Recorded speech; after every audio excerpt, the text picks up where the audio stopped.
Well, alright. I'm willing to keep this. It's not the ideal 2-drop, but it is a 2-drop. Yeah, let's...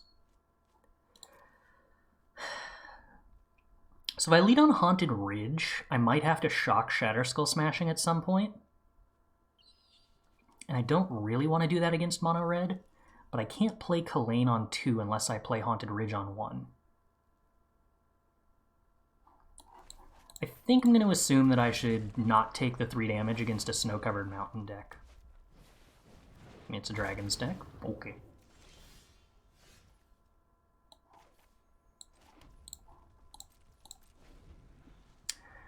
Alright, opposing Dragon's deck.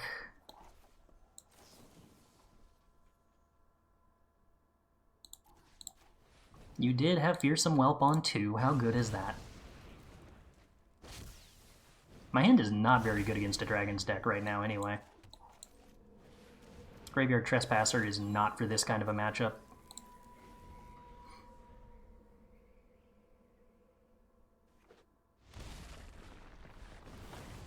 Well, that is the perfect Dragon's Curve. That is what that is. And then the Orb of Dragonkind that isn't very good. Fair. Okay, so... we're in a tiny bit of trouble from these Graveyard Trespassers not doing anything.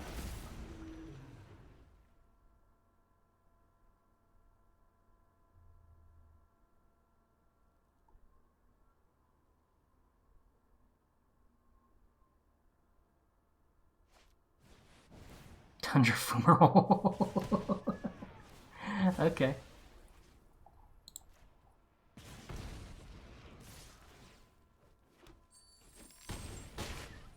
Huh, Tundra Fumarole counts as a snow source. I suppose that makes sense.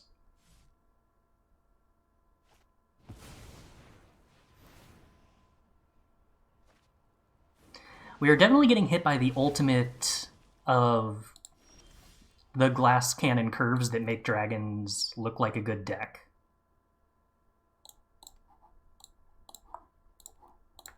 But the exact kind of curve that falls apart to interaction that I don't think is worth trying to build around. Alright, we get to play Bloodvial Purveyor. Is Immersturm Predator good against dragons? I guess it probably is, huh? So then we do things like cut Dracolich and probably cut Moonveil Regent.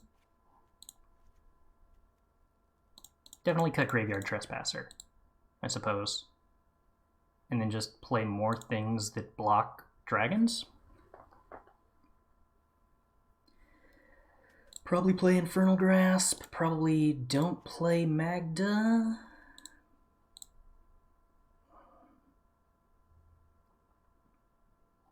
I'm growing increasingly skeptical that there is actually a viable split between dragon threats and dragon enablers.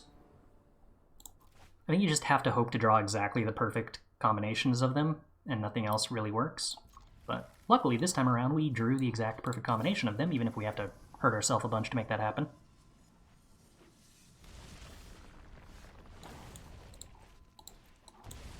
Alright, this time around, we are on the play with a Fearsome Whelp opponent. I'm sorry for your loss.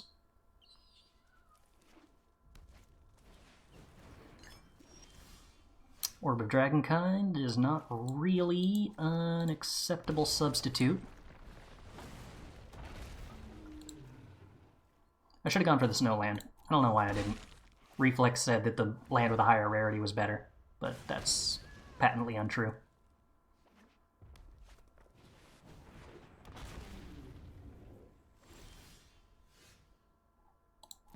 Decline to sacrifice. Draw the land anyway. Oh well.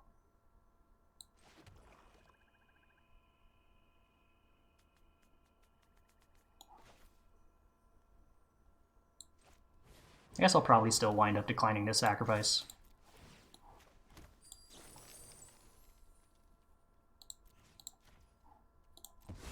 because next turn I can Moonveil Regent plus Reckless Stormseeker.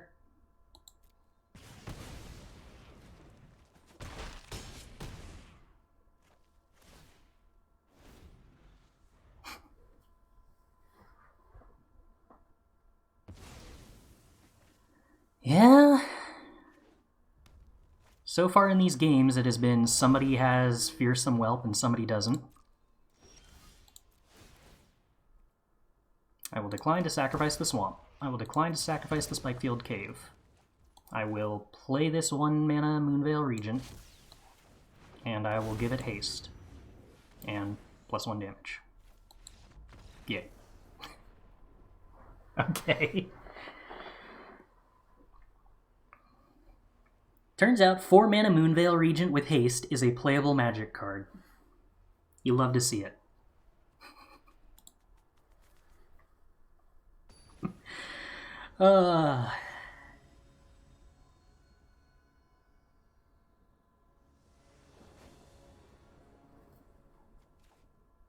Okay.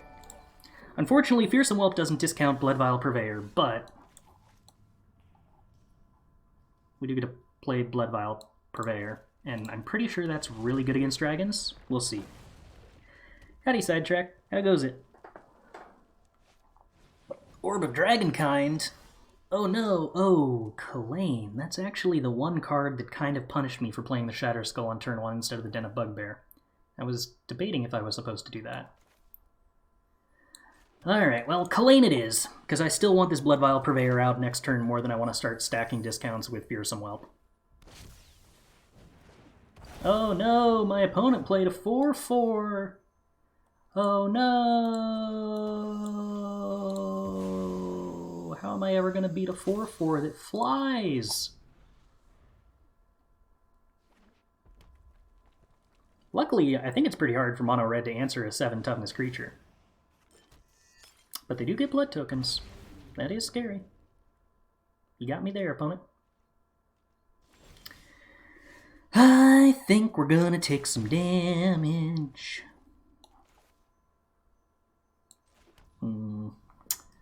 Yeah, kind of punished for not playing the Den of the Bugbear on turn 1 like I should have, because I'd be playing a second Bloodvial Purveyor if I had done that correctly.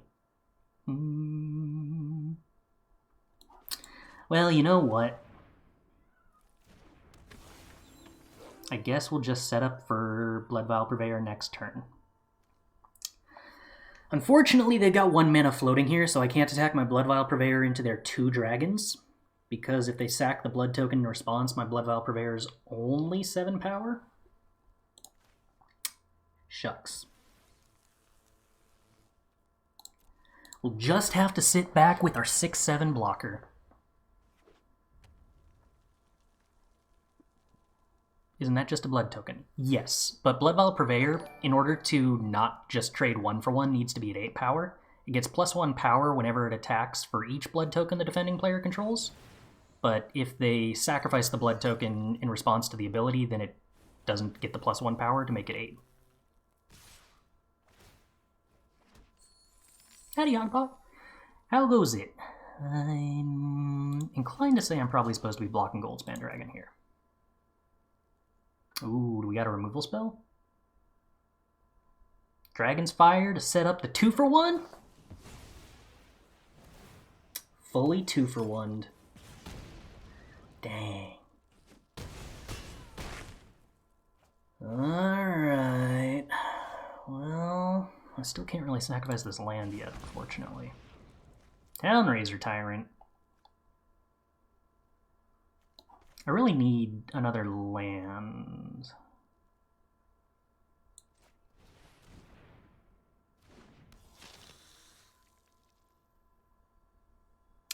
I actually can't attack at all here, because I kind of need to be able to block the Den of the Bugbear pretty badly.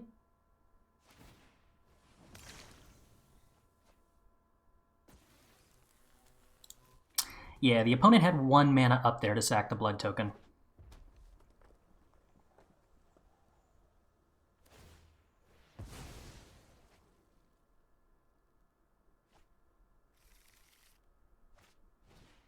That's unfortunate.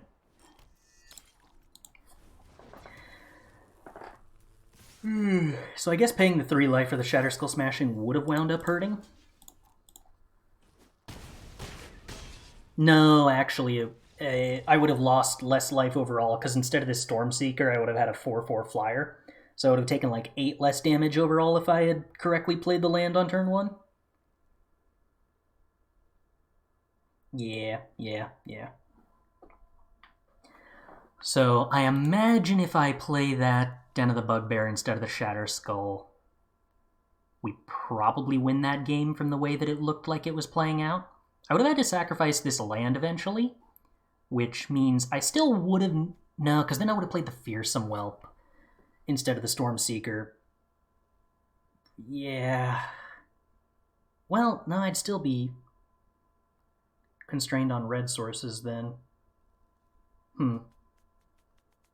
Yeah, well, we probably still would have needed to top deck something relevant in order to be in this.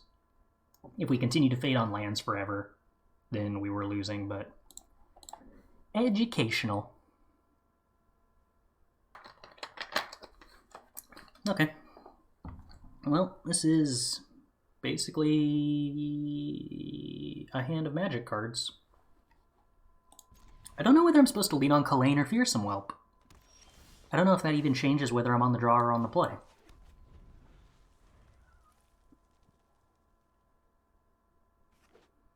The Whelp in a weird way feels like Tron. Yeah, I kind of know what you mean by that. In that it's not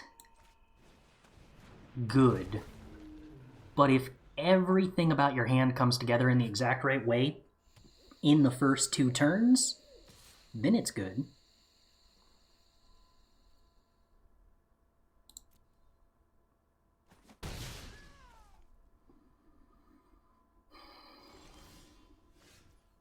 I really wish I could play this Town-razer Tyrant this turn. That is by so far and away the card that I actually care about playing in this situation.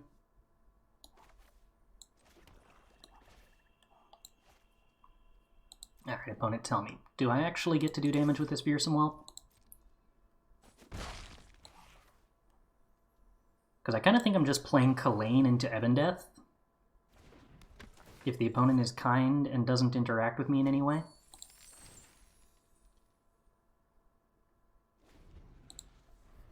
I think that's the most power I can put on the board. Any thoughts on Historic right now? No, I haven't played Historic in a hot minute. What's coming up that's Historic? Should I chump block Pack Leader? Taking 7... attacking them for 6, 8.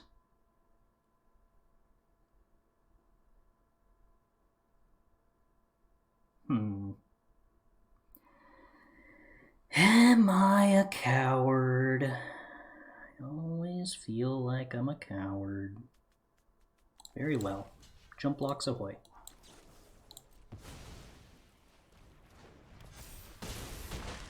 Oh, a bunch of random tournaments that are Pt.2s now. I see.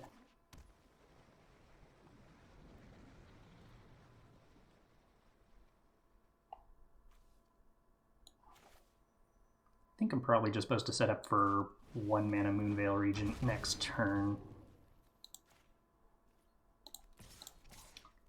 Do I chump block with Fearsome Whelp on the Pack Leader in this position? No, because if they attack with Pack Leader, I'm probably blocking it with Town-razer Tyrant anyway. Well, they could have a fight spell, I suppose.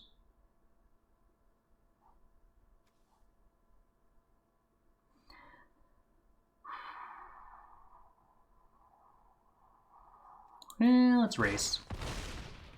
How likely is it that I die from Fearsome Whelp not being able to block this Pack Leader anyway?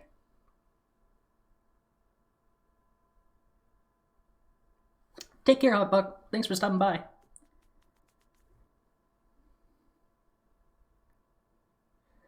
So we have Moonveil Regent into Spikefield Hazard, discard our hand, which doesn't leave us with any red sources, which I guess is a little awkward.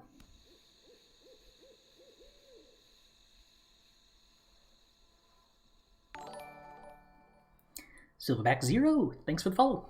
Glad you're enjoying the stream. Cylindri and VC69.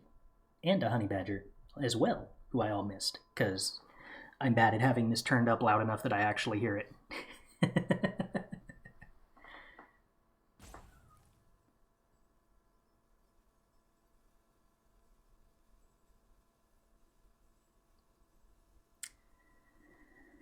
So, I don't know that my actions are terribly impacted here. I'm kind of just blocking Werewolf Pack Leader pretty much no matter what. Even if it turns into a 4-4? Maybe not if it turns into a 4-4? Ah. But I do notice that not blocking doesn't make me dead. And also, my opponent has conveniently put themselves to taking 11 damage on board, which is a pretty good way to die to a Spikefield Hazard. So I'm going to attack them and then kill them, I think.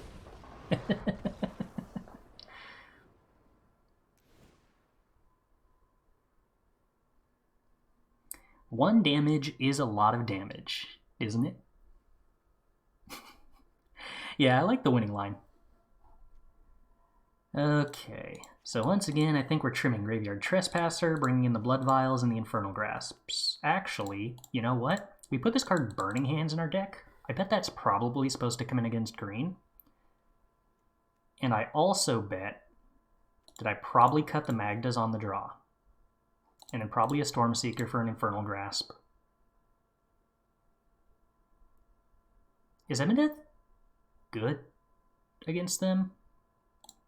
I don't know, maybe it's better than Stormseeker on the draw against green, the deck that just gets to invalidate Stormseeker for free.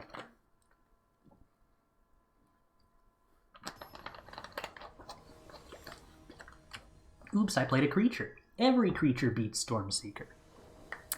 I don't really want to run into that.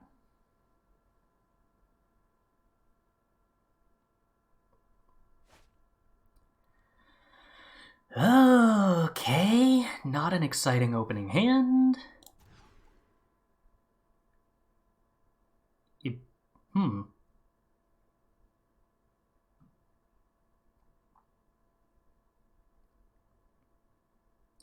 If this was a 7-card hand, I'd be really excited, but it's not, so I don't know what to think of this.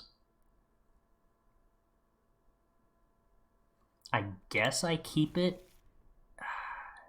Ebondeath sucks if it doesn't get a cost discount, but Fearsome Whelp sucks because I have to play it, and I don't want to lose a Dragon's Fire, but I need all this mana. Ugh.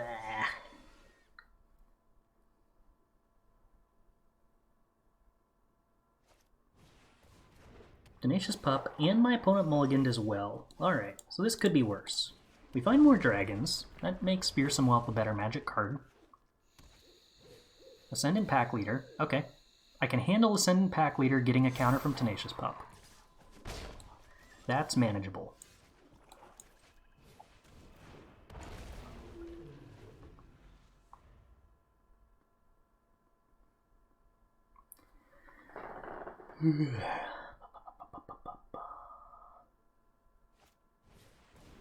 Okay. Fearsome Whelp is gone. Creature in opponent's hand gets +2/+2. That's actually annoying, I suppose. I really needed one more cost discount from Fearsome Whelp. That's kind of a problem. 5/2 Ebondeath still doesn't really block. So I guess I'm just playing Moonveil Regent and hoping that's kind of difficult for my opponent. They don't have any snow sources, which makes their fight spell not good. Actually, did we even see whether they had snowlands last game or not? They might just not be playing Blizzard Brawl if they're playing red mana? Well, we're going to sit back with Moonveil Regent on defense because the opponent's missing land drops. I'm scared of whatever they pumped with Ravenous Pursuit. But I guess we're not seeing that anytime soon. What else you got, opponent? They can activate Ranger class, swing with Ascendant Pack Leader to start trying to push through Moonveil Regent. Which I could Dragon's Fire, but I think I'd rather just play Ebondeath.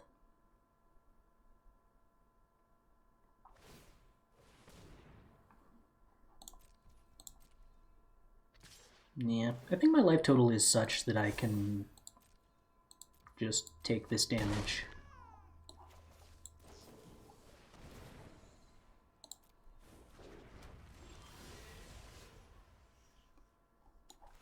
I think we probably want Spikefield as a land to be able to remove something and cast Ebondeath later on. I think we want Kalain in play to have that treasure. Alright, now we get to do blocking with Ebondeath. And hopefully opponent doesn't play a 4-mana 6/6 Trample Haster that gets a +1/+1 counter from Ranger class. That's the fear.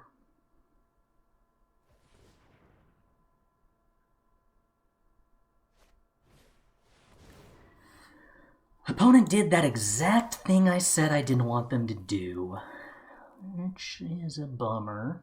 Okay.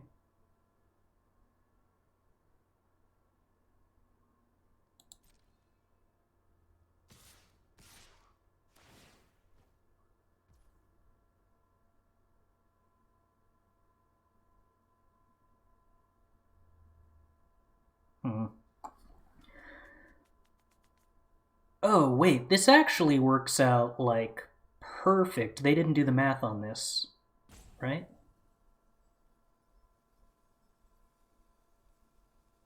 Yeah, they super didn't do the math on this. Okay, so we get to block Ebondeath on Pack Leader, Moonveil Regent on Lupine Harbinger. We just let damage happen, and then we cast Ebondeath. And Moonveil Regent, when it dies, does 2 damage to the Harbingers.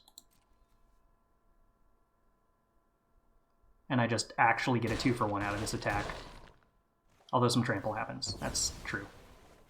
I did not adequately consider trample damage being scary, but yeah. We're at 5. That's plenty of life.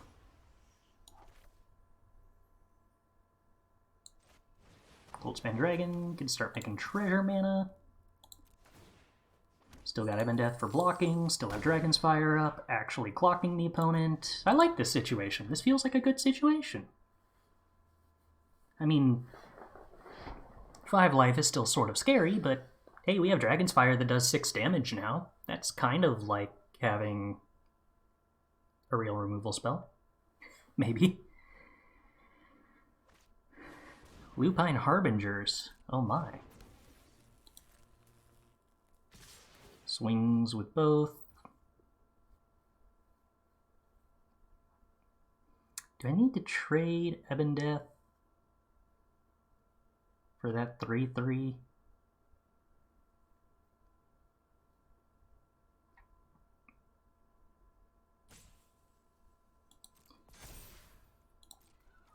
I could also just chump Ebondeath.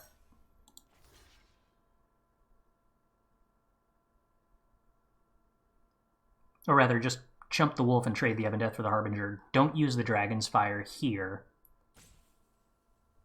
And then make... I'm taking 1 extra damage, but I'm holding on to the Dragon's Fire.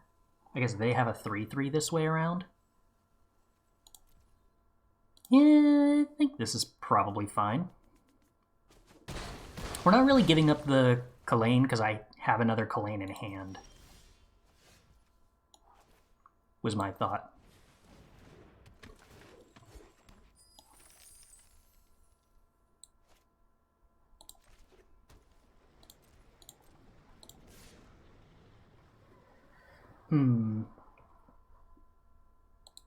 I do kind of have to still attack with this Goldspan Dragon because I can't sit around doing nothing.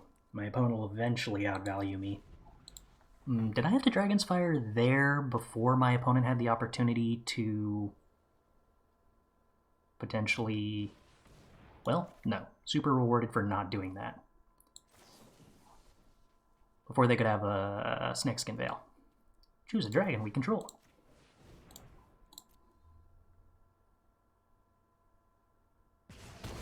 That's just Layer the Hydra.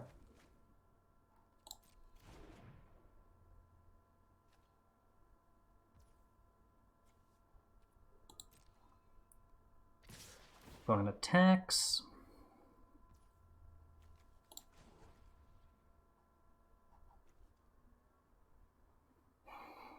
If I animate Den of the Bugbear, Ebondeath has one less counter on it, but I get a blocker. They have one unknown card. I'm taking 2 damage currently. If I play Ebondeath using only treasures, I get a 8 power, 12, 1.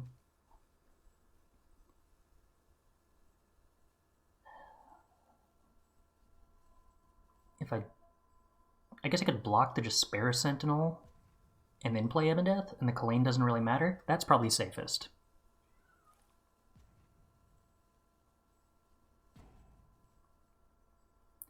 Oh, I see what you mean. So I can animate the Den of the Bugbear and then cast Ebondeath right now. Yes, that is correct. And then float 1 treasure mana.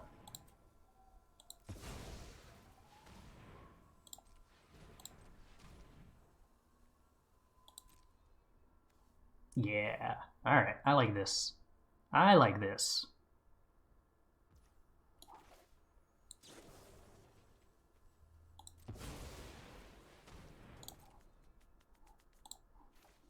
I kind of forgot I was allowed to cast Ebondeath before the end of turn.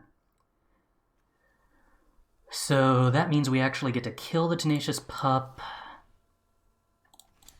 I think I want to block Despair Sentinel, so if they have the instant speed fight spell that gives +2/+2... No, if they had that, they would have used it earlier on Ravenous Pursuit, so I guess that isn't actually a reasonable thing to play around. But it doesn't hurt to play around it, I guess.